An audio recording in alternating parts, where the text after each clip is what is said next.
Tous et bienvenue dans cette partie de la formation. Tout à l'heure, j'ai vu avec vous comment télécharger et installer le backend que nous allons utiliser dans le cadre de cette formation. Maintenant, je vais vous parler du back office.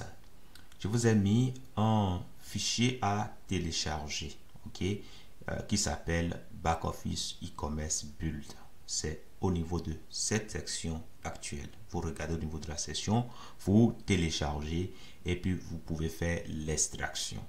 Normalement, si vous êtes sur Windows, vous pouvez faire l'extraction directement sans problème. Sinon, vous installez cette zip, ok, et là vous allez pouvoir installer sans problème. Alors moi, je vais l'installer directement dans mon répertoire dans lequel je suis, donc je fais ça et là voilà, la décompression s'est réalisée correctement. Quand vous ouvrez, vous avez des fichiers JavaScript, vous avez un fichier HTML et puis après vous avez Asset.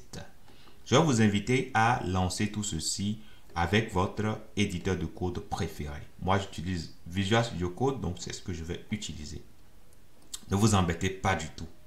Ne vous dites pas que vous allez regarder ce qu'il y a à l'intérieur. Ça ne servira strictement à rien du tout, puisque vous n'y comprendrez pas grand-chose. Donc, voilà, c'est un code qui est minifié. Donc, du coup, ne vous attardez pas sur le contenu.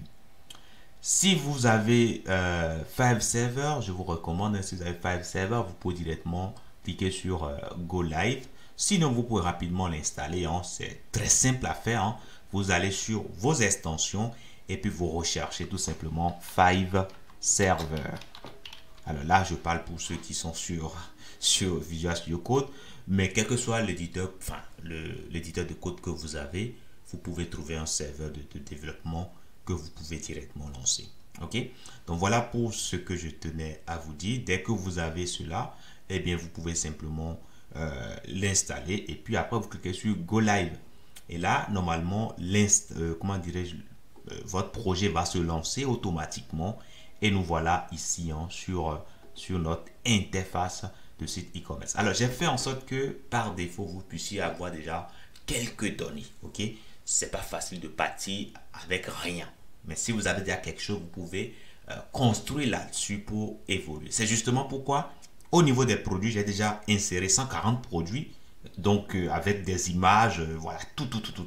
Ok, je vous ai tout mis. Donc, vraiment, voilà, vous avez de quoi commencer par travailler. Donc, ça, c'est une chose que je tenais à préciser. Et donc, si vous arrivez déjà à ouvrir ceci comme ceci, ça veut dire que c'est parfait. Vous êtes prêt pour commencer avec moi cette formation.